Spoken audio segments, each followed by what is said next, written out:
Welcome back to the Jungle Fever podcast. I'm Ethan Sargent. Ayden Crowley is here, and we are officially in the doldrums of the off season, at least for 28 franchises now.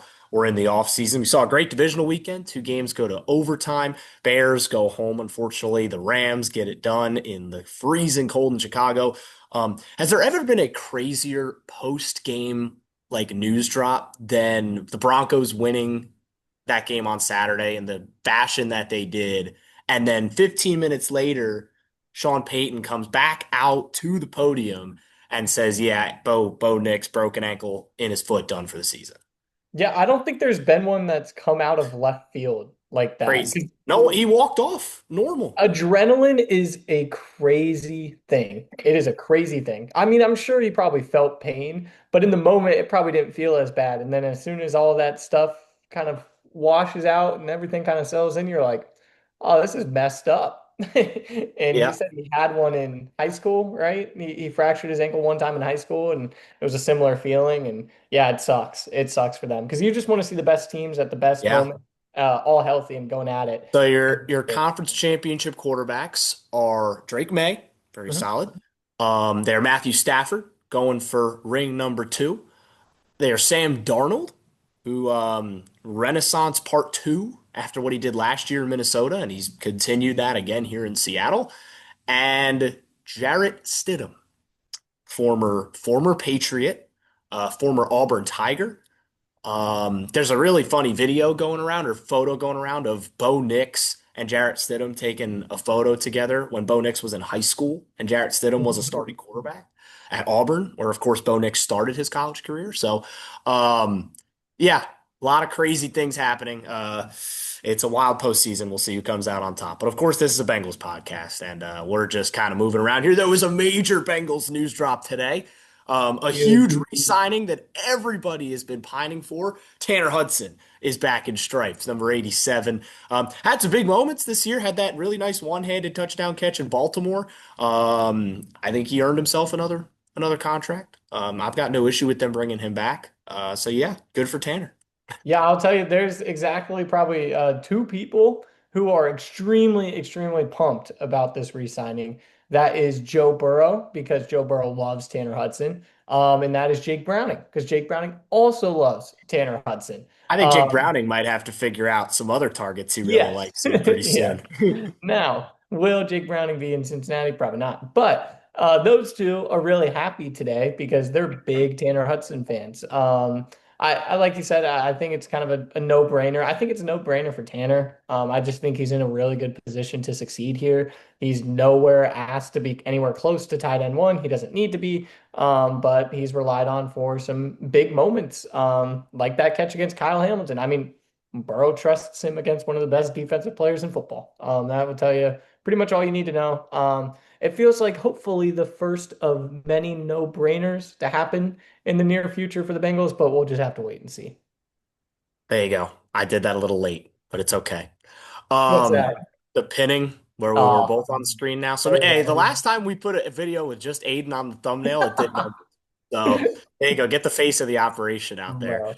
Bro. Um, so obviously, I think, we're getting to that point where we kind of just have to find some things to discuss, right? We got to find some things to talk about here. We've got, the Super Bowl will come and go here in a few weeks, and then it'll be like a 4 weekish break, and then the combine, and then we get to free agency, and then we get to fun. So we're gonna do free agency towards the end of this video, but for now, we're gonna go back to preseason. Me and Ayden really right before this hopped on, watched the our pre right before our preseason our kind of expectation video. We're gonna go back to that and got to discuss what we got right and what we got wrong. And spoiler alert, there's a lot of both. Maybe a little bit closer to that latter part than the former. So I guess we usually start with the positives. So we'll roll with what we got right. Um, you know, Can I just say, when we were going back to watch a lot of this stuff, the part that killed me was Ethan saying, and I'm going to try and quote you directly. The personnel on defense got better. The Demetrius Knight addition is exactly what they needed. I think is pretty much along the lines of what you said. hey, well. I think the counter, I guess I can say to that, and like we can explain through because there's a lot of these, we can explain through most of them. Number one, I don't think I expected Logan Wilson to just nosedive like he did, right? I didn't think that he would be number one. I didn't think he'd be traded midway through the year, but number two, I just didn't Yeah, the think Bengals that. didn't. The Bengals took on dead money, which they never, ever, ever, ever do. But they did for Logan Wilson. I think that tells you what they And then thought of him. and if you saw what happened to him in Dallas, it Yeah. didn't go particularly well for him out in Dallas either. So, they're it's unfortunate for a player that again had some really, really good years in Cincinnati, but um, it kind of spells I think that probably was the final death knell in this defense, right? There's only I think one player now, two players maybe. I mean, if you count Trey, it's two players from that defense that went to the AFC Championship, went to the Super Bowl. Um, Cam Taylor Britt, I guess, was on that second team. Um, but the Super Bowl defense in particular, BJ Hill, Trey, It was a I don't shell think of there's, itself. yeah, I think that's it, right? We're going to have a whole conversation about Trey. We're going to get to that. But I think, yeah, I think I was banking on, let's just say we thought we hit rock bottom. And I think Thought, that, listen, we thought we hit, you don't have to defend yourself because I respect it because at the end of the day, we're fans. You know what I mean? We got Bengals try. colored glasses on, and I think that's what a lot of Bengals fans tried to talk themselves into this offseason as I zoom out for some reason. Hello. Was hey, it can't be worse, right? It turns out it We got can. bad It news. turns out it can get worse. It can get historically worse. Historical. And that's the position that they found themselves in. I'll be the first to admit, right hand up, I had this team going 10-7. That was a swing and a Don't miss. ask my record. Not, yeah, Ethan was a little bit worse, but that's okay. I will say I'm going to take a small victory lap. I gave the off-season grade in totality a C plus, and I did mention that the only thing that is doing the heavy lifting in that conversation was the extension of Jamar and T. I was very adamant that they did not do enough defensively, which they didn't, and they completely botched and mishandled the Trey Hendrickson offseason thing, which they did. So I'm going to take a victory lap.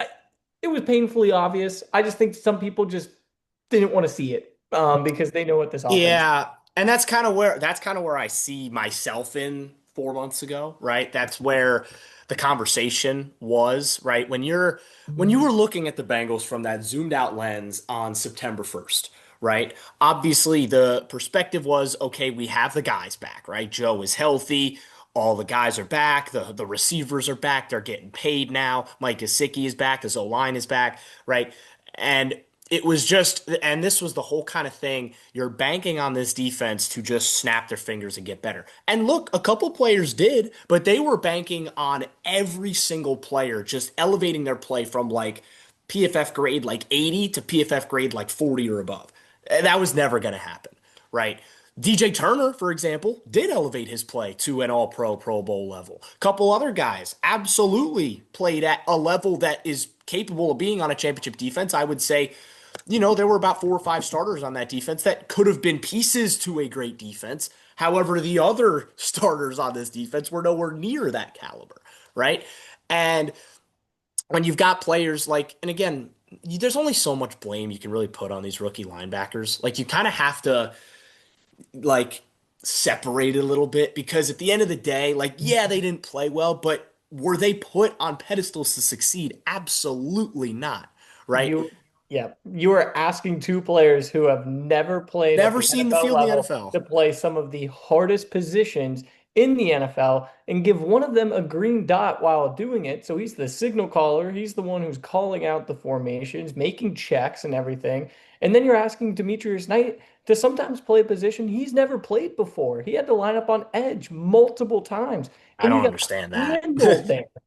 Or because he's never been there and he's just not built for it. And He doesn't have the size. It's not yeah, his fault. yeah. He's not I a, think they recognize, I hope they recognize that. But you can see, I think, throughout the season, I think those two, specifically more Demetrius Knight, not so much Barrett Carter. Barrett Carter looked like he was drowning. And you can't blame him too much. You hope maybe you can kind of reset with somebody else coming in free agency and give him a second to breathe. But I think specifically with Demetrius Knight, you saw incremental growth. It just it it didn't happen at the rate that I think the Bengals thought it would. I don't know what they thought. They were But expecting him to like be an all pro, like right. off the jump, I think is what they were expecting, which is like how do you go into this is where I kind of like take the we just talked about Bengals colored glasses, take them off for a second. How do you go into an off season or into a season with let's just say here because they expected Wilson to still be good, one rookie, right, who they expected to play at a higher level than what they were getting from presumably Jermaine Pratt last year, right? Which, yeah, Jermaine Pratt didn't play well in 2024. Anybody who watched the NFL can tell you that. He didn't play particularly well this year either, spoiler alert. But, you know, the, the, it's the word that I keep coming back to is arrogance. They felt like they were just gonna get better. Like if they felt like we're all obsessed with college football, we play this dynasty. They felt like they were just gonna press a button and you were gonna get the offseason training boost. Like that's not how it works. Like it's they didn't do the homework, and then going all the way back to what Ayden was saying about the preseason and the offseason, they didn't do enough in free agency. They signed one one major external free agent signing. I'm not counting Burks. I'm not counting Giles Harris. Those guys played special teams. Burks played a few snaps and was awful, right? TJ Slayton, who was DJ Slayton. not great, to say the least. He was okay at best. And they just said, all right, well, we're bringing Trey back. It was the same thing on defense that it was on offense. And you can afford to do it on offense because you've got guys on offense. You don't have that on defense. So I think that's a good pivot point to start talking about Trey now because that's another thing to heavily discuss about this offseason. And then again, you said tip your cap. I will tip your cap to you on this because I think you nailed it when I just watched this back. You said that I think the marriage is over, and I think you're right. I think we kind of agreed on that. Um, you know, especially with how this season now, with the hindsight glasses, you see how it went for Trey. Played okay, had I think 4.5 sacks on the year. Didn't play after week 8. Um, yeah, was in and out of the lineup really all season long, even when he was healthy. So yeah, I think a divorce is probably the best thing for both parties here, right? I think I'll say this. I'm not sure how this would be perceived. I think Trey Hendrickson is going to be furious this offseason. You think about where he was last year, right? He was coming off a 17 and a half sack season that led the NFL. Um, had played consistently well year after year, was in line to make a boatload of money, right? Would have probably, I don't know if he would have gotten as much as a Garrett or a Crosby or anything like that just because of his age, but he would have gotten in that range. Does he get there now? I'm not sure he gets that 35 million anymore. He'll still make if somebody wants to pay him that 3 year 90 something million. I'm not sure he'll make 100 million total. I think he could feel a little aggrieved to be like, well, I probably lost out on a few $1 million because of the Bengals. Now, we talked about this. The Bengals did just mismanage that situation. They botched it, right? And when you Yeah, look back in hindsight, you could say, well, he got hurt, but I don't think that's a fair thing to do in that circumstance. no, no. Trey's gonna get paid. You look at this free agent class, I agree. specifically the edge rusher group. Trey is head and shoulders, I think, above a lot of these guys. Like it's guys like Khalil Mack. It's guys like Hassan Reddick, Joey Bosa, um, Leonard Floyd, like guys who don't necessarily jump off the page like a Trey Hendrickson does. And you can probably say that, yeah, maybe he hurt himself a little bit with the injury, but at the same time, there's going to be a team willing to take a shot on him. Oh, yeah. It doesn't make any sense from the Bengals perspective to even think about something like And they that, just don't especially they how don't do it for players over 30. That's always been the right. thing, right? Is they just once it gets that we've seen it go well for them in cases and we've seen it massively backfire in cases. EX They Andrew. probably feel somewhat vindicated based They off of will. what happened. They're like, They see, I will. told you so. This is why we didn't give him the big money. And it's Well, Yeah, I do have some breaking news. This just came out a few minutes ago. The Bucks are going to interview Bengals offensive coordinator Dan Pitcher for the vacant OC job, which was an opportunity that was made possible by Zach Taylor, which gives Pitcher permission to speak to teams with play calling OC opportunities. Yeah, can I just say So something on that real quick? go ahead, Because please. I think so. We can tie this in as well. Sean McDermott of the Buffalo Bills got fired this morning. Not sure how I feel about that just yet. Yeah, yeah, yeah. I'm Yeah. not sure. I think that's a lot more of a roster construction and general manager issue than it is a head And coach guess who they position. promoted? Exactly. But it's interesting, and I think this is like tangentially, is that the word? Is that the word I'm looking for? Yeah. It's somewhat related to the Bengals situation because if Dan Pitcher does end up taking, he was interviewed for the Cleveland job, or maybe he takes this Bucks job potentially. If he does end up moving on, I think a lot of people's favorite replacement for OC would have been a guy like Joe Brady, if possible. Does Joe Brady take the head coaching job of Buffalo? I don't know. So it's a situation to potentially monitor. There's obviously a connection between Brady and Burrow and Chase in their time at LSU. So it's interesting. And I think it's also very telling that guys like John Harbaugh, Mike Tomlin, and Sean McDermott no longer are employed.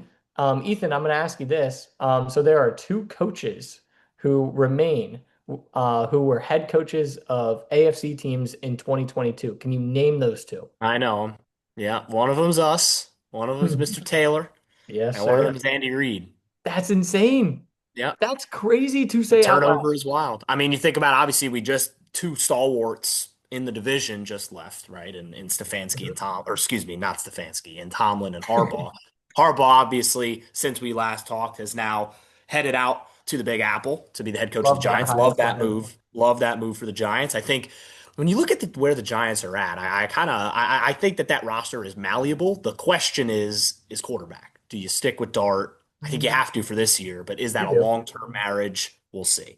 Um, but again, I like Harbaugh to really elevate the floor of that team. Mhm. We'll see what Pittsburgh does. Obviously, we kind of snap reacted to that right at the end of last week. Um, Mike McCarthy with the Pittsburgh ties. The thing about the Steelers opening is that you have a head coach you've had four head coaches in like the 60 plus years that the Steelers have been an The organization, franchise has had right? four coaches Which total. is insanity. So my thinking is that they'll want to hire young, right? They want another guy that's going to be there 15, 20 years. Now, there have been some wild names thrown around. Yes, I saw Kurt Cignetti's name thrown into this mix. Spoiler alert, not Forget happening. about Yes, it. he's from Pittsburgh. No, that doesn't matter. Mike McCarthy is Mike McCarthy is a stopgap. Like he's not. I don't think Mike McCarthy would elevate this team. Him and Tomlin are two heads of the same beast. Like Mhm. they're actually very similar when you think about it, right? They both won one Super Bowl. They actually played each other in the Super Bowl. They, kind of caught fire with a great team with elite players, right? I mean, Tomlin's Super Bowl was with 95% of Cowher's players, right? Don't go down that rabbit hole, Pittsburgh fans. But when you look at Pittsburgh, I think they'll want to go like for like a Shielhasa or something like that, or even maybe Grant Udinski, who apparently Cleveland are potentially zeroing in on as their head coach, who's the Jaguars offensive coordinator, like super young, like 31 years old. Um, so I don't know. They could look that, but I just, I think they need a I hope reset. they swing and miss. I hope they hire McCarthy. I really do because I I, don't I, think that would elevate them at all. I think the franchise needs a full reset. And it's just, are they going to be in the position to admit that? Um, and That that's starts at what the it comes down top. to. That starts with Rooney, and Don't I you don't know find, if Rooney's yeah. going to Don't you find be. it interesting though that the first two head coaching hires of the cycle are the two AFC North guys that got let go, Stefanski and Mhm. Harbaugh, the first two gone. Yeah, Stefanski to Atlanta. Yep. Yep. I think that just kind of goes to show you that maybe these guys weren't as bad as their fans made them out to be. And maybe the Especially not situation is just Stefanski. yeah. I The thing about Stefanski is that I really think that when you look at Cleveland over the last, 5 years, let's say, right? They won that playoff game. They got very close to beating the Chiefs in 2020. 2021, it didn't go nearly as well for them. Baker, Christmas. Sorry, Browns fans. Um, it all went downhill from there. Then Baker leaves and Deshaun comes in, and that one moment really has kind of been the catalyst for Stefanski's failure for a decision that Kevin Stefanski didn't even make.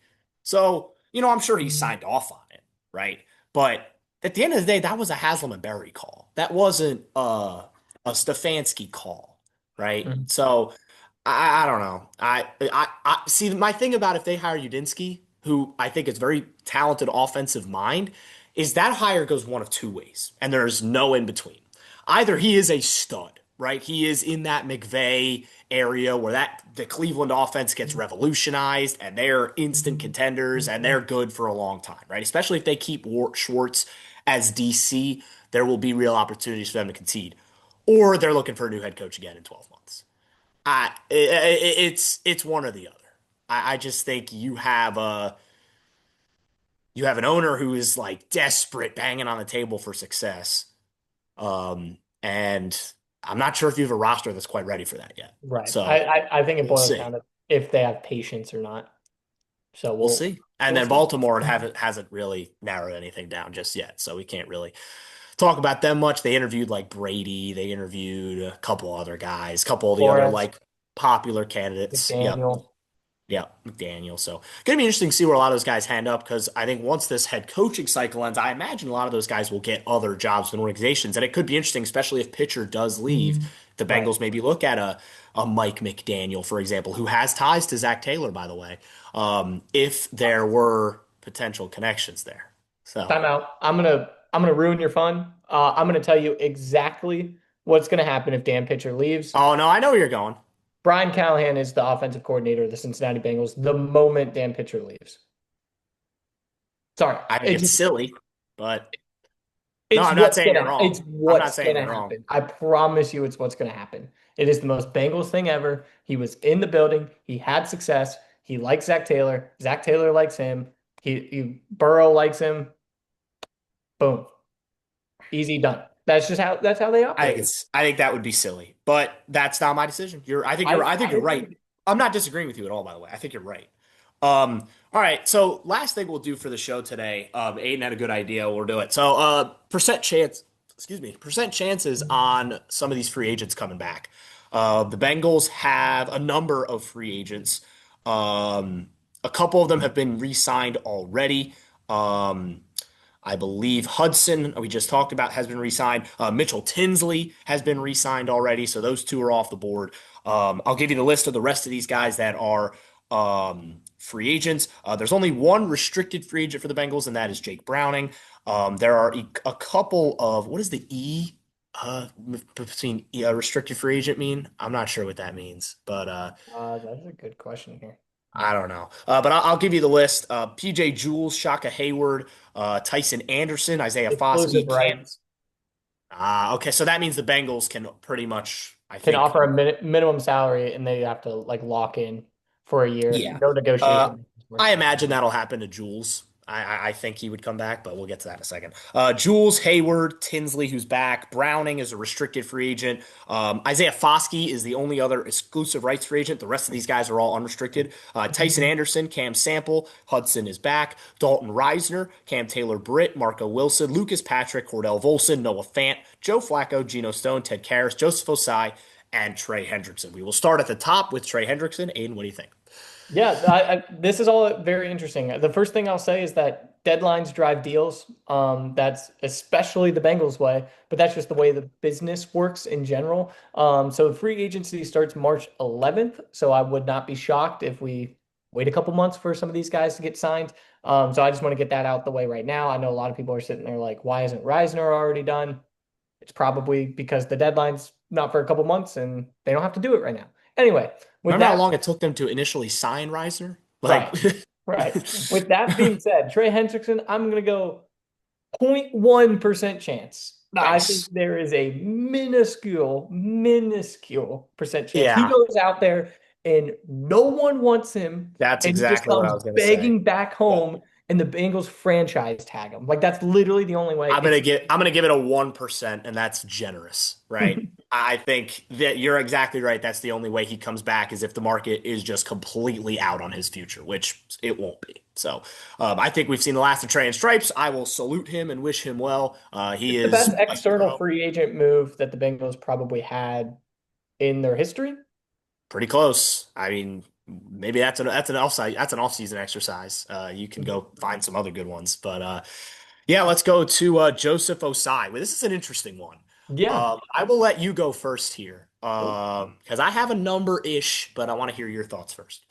Joseph Osai, I think is I don't know how this will translate for you, but I think that there is going to be a sneaky market for Joseph Osai this I offseason. agree. I I agree. mentioned some of the edge rushers, and it's not great. So Osai feels like a guy that like he gets paid this offseason by a random team, and you're just With a like, ton of cat. yeah, and you're like, he got paid that much? And you're like, okay. So with that being said, I'd give it like a 20% chance, 25% chance. I think he's a guy that the Bengals like. But listening to oh my gosh, I almost called him Dan Pitcher. Duke Tobin. Hmm. Listening to what Duke Tobin had to say, it feels like they do, they need an alpha one edge rusher. Joseph Osai's a two, maybe a three, and it feels like the Bengals right now just have a bunch of twos and a bunch of Yeah. threes.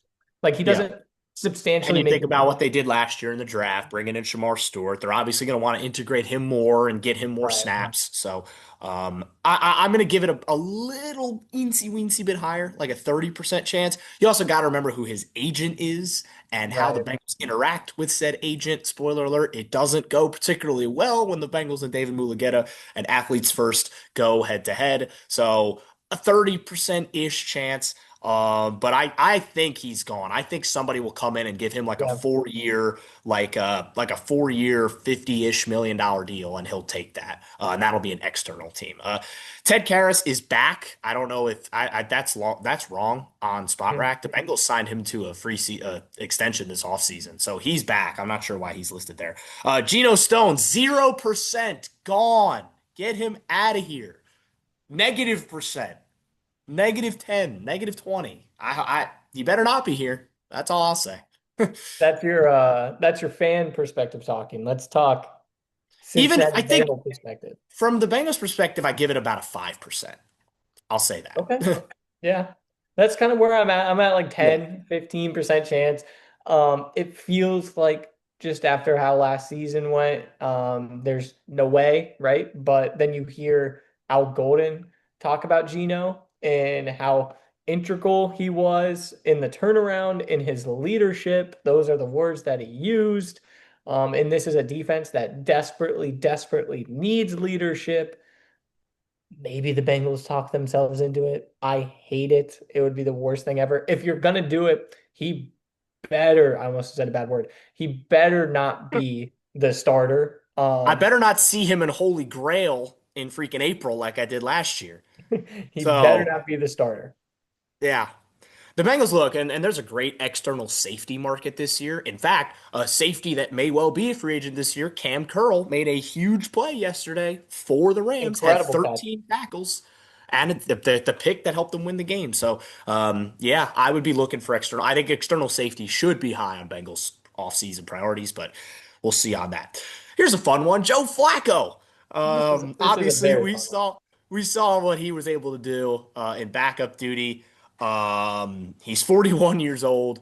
Uh, who knows how much longer he has left? Does he go to Pittsburgh to try and complete the AFC North full complement Going into there? year 18. Um, but I think this one is pretty low. Nothing against Flacco. I just think he's gonna want an opportunity to try and play. I think he loves football that much. Like I think he might be somebody that just is the Bengals may like offer him something. I don't think the Bengals would not offer him anything, but I think he'll be like, look, I'm gonna wait, take my chance, and if somebody like a team that picks him up post draft or in the draft process, maybe with a rookie quarterback that needs some bread, like the team that takes maybe a I'm trying to think because now Moore isn't there Do anymore. like the Raiders trying to I bring see. I him in. think the Raiders will just plug and play Mendoza. But Um, that's like a mentor role. maybe, yeah. Like I'm trying to think of teams that just have very, very obvious quarterback needs, The like heading into the Colts. draft. Maybe. Yeah, we'll So see. I don't know. I I with know somebody who Flacco would be really happy with that signing. with Flacco, I land at like a 50 to 60% chance. I think he recognizes the incredible success that he had here. It would be obviously a backup role. That's not his preferred thing at his age and how long he's been in the league and kind of what he wants to do. But at the same time, I don't know how many teams are willing to give Joe Flacco a starter chance. We'll see. But I think it just makes a lot of sense to bring him back as a backup. Yeah, I don't disagree. I give it a little bit lower of a chance. I give it like a 40, maybe 35. Like I Mhm. just think he'll want to start. I don't think it's nothing Yeah, against Joe. I'd love to have him back, but I think he'll want to start. And the Bengals may well be in the backup quarterback market. Keep an eye on that. They may well right. go out and pay like a Gardner Minshew, for example, Mhm. like something like that. Like I think, especially if Browning leaves, which I think he will. I think that there's a real shot that they go for a new backup. And And that do you think about it? position's It'll be a been covered backup job when you think and about that the injury position's been Bengals pretty had. important over the last Yep. couple of years. So we're going to combine three players here because they all play the same position. Cordell Volson, Lucas Patrick, and Dalton Reisner. Three guards. Volson didn't touch the field this year. He was injured all season, was on IR the whole year. Patrick was injured in and out of the lineup all season. And then Reisner came in and made that line his own. Um, let's start with Reisner, and then we'll go to the other two. What a cameo year from him. The Bengals had the best line in the Burrow era this year. Um, I think if you're a Bengals fan, you want this number to be high. What do you think the number is, Ayden? I will go 85% chance. You hear what he had to say after the season. You hear what Mims had to say. You hear what Orlando Brown Jr. had to say. You hear what Joe Burrow had to say. This is the best line that the Bengals have ever had. And this is the thing with Duke Tobin that makes this offseason so pivotal and so incredibly just, it feels like a layup. Take your layups. The offense is set. You don't have to touch it. Resign Reisner and you're good. Like you literally, that's all you have to do. So it feels Maybe like a draft a no-brainer. receiver. That's about Right. it. Like, Right. It feels like a no-brainer. It feels like something that should get done before March 11th. And probably won't. these are two sides that want to go. The 15% that isn't 100% there yet is because the organization is the Cincinnati Bengals, and they just have a history of messing stuff like this Yeah. up. That's why I go 80 because I don't trust them. But again, like you said, Reisner's been like very, very open, much more open than some players are. A lot of players are like, talk to my agent, even if they want to come back. They're like, talk to my agent. Like that's what Joseph Osai was like. That's what a couple of the other guys. He was like, hell no, I want to come back. I love this team. It was awesome to be here. I love it here. I want to stay. Right? You have a guy like that who's practically on his hands and knees begging you to come back. Make it happen. So Make your I layups, would dude. Make I your do layups. expect that to get done. It'll probably be kicking, scratching, and clawing, but I think it'll get done. Volson and Patrick, I think one of them stays, one of them goes. I think it's going to be Volson. Um, I, Interesting. just even with the injury, I think that they trust Volson more than Patrick. I know he was hurt all this year. Volson has a ton of snaps, a ton of starts, right? I think like he won't start next year if Reisner comes back, but he'll be a guy that they can rely on should anybody on that line get hurt. So I think Volson comes back. I give him about a 70% chance. And then conversely, I'll give the other 30 then to Patrick. So I'll say 70% for Volson, 30% for Lucas Patrick. Yeah, I'm there with you. I know we don't have a ton of time, so I agree. Yeah. Here's an interesting one. Cam Taylor Britt. I'll leave that up there. There's a lot going on there. What do you think? Yeah. I'll give it, there is a lot going on externally with Cam Taylor Britt, huh? I'll give it like a 30% chance. I think that like we talked about Cam a little bit ago. I think CTB is the kind of guy that a team takes a 1 year shot on him and just kind of sees. I don't think the Bengals are necessarily in that market. However, I think you could potentially fill a need as like a slot corner, kind of that nickel position, less of a rangy coverage type that DJ and Dax seem to have locked down. There's just not a spot for him on the outside. And Do you trust Fig Newton to be that guy? That third rotational corner? I don't know if they necessarily do. That's why it would make sense to talk yourself into another year of CTB. I just think that some team is going to offer him a role that Yeah. he finds more favorable, and that's why I'm a little less optimistic about I it. think it's about a 20%. I think just it's kind of not quite the same vein as Trey. Obviously, very different situation, but I think this is another one where I think a divorce is best for all parties. He's getting himself into trouble in the city of Cincinnati. He's, you know, obviously been benched multiple times. He's had many issues, right? It's a shame because that rookie year, Cam was a great corner, right? There was made great plays down the stretch. Had the interception of Josh Allen in the divisional game, right? There were huge plays, and we just kind of lost that guy. So I do think a team will watch that film from a few years ago and say, "Huh, maybe there's a guy there, Mhm. a guy, maybe a team that needs quarterback help." But the Bengals don't have that outside option for him anymore, really, with the emergence of the two Michigan men. So I think, yeah, I don't think he'll be back next year. I give it about a 20% chance.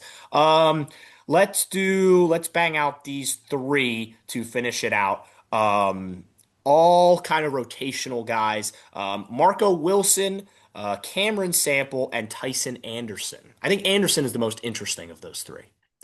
Yeah, Marco Wilson, the most Bengals signing ever. There was like nothing going on like the second day Known of for a free shoe agency. throw. And That's it. all they did the whole day was just sign Marco Wilson, who did nothing. And by the way, again, why I say that there wasn't enough done on defense. Anyway, with that being said, he'll probably be back on like some practice squad deal. I don't think it's really anything that moves the needle. I don't know how many more teams want him. 50-50 of just if it happens or not. Cam Sample, I think is interesting. I think that's a guy that the Bengals probably want back. I would assume. I just think they need depth at that position, and he's going to be a lot cheaper than a guy like Joseph Osai is. So I'll lean a little bit heavier on that, go like 65. And then Tyson Anderson, interesting, incredible special teams guy. I think they value that pretty well. I would like to see him get more run over a guy like Geno Stone. We'll see what they do at that position, but I think he's a valuable member of this team just purely off special teams. So I'll go like 70 for Tyson. Yeah, the thing about Tyson Anderson is, does he take a shot on the market, try and get himself like some real playing time? He's never had that shot with the Bengals. He's a great special teamer, but does his agent say we want to play? So Mhm. I give that about a 50-50. I don't know if the market will really be there for that for him, but if not, I Yeah. think the Bengals will be all over bringing him back. Hayward, I think, is a layup. I think they'll re-sign him. I think, or excuse me, not Hayward, Sample. I do think Yeah. they bring Shock Hayward back too, by the way. But Mhm. Sample, I think they just, rotational edge, play some special teams. He'll be back, like an 85% chance there. And then Wilson, I'm a little bit more like a 60% practice squad body, Just maybe. And then whatever. finally, real quick, 10-second, Jake Browning. Oh gosh. Five. Like it was just Yeah, that bad. I think it's done. I think you just got to hang it up. And again, like I said earlier, I give it about a 10% because maybe the Bengals just fall back to the old habit. But I think the Bengals be in the backup quarterback market, whether it's external or whether they go to the draft and like a fifth or sixth round pick. I think they're going to be in the market for a backup quarterback. So keep an eye on that this year. But that'll do it for this week's edition of the Jungle Fever Pod. We'll have plenty more offseason content coming up next week. We'll have a Super Bowl matchup to talk about next week. So we'll break that down a little bit as well. But this has been the Jungle Fever Pod. We'll see you next week.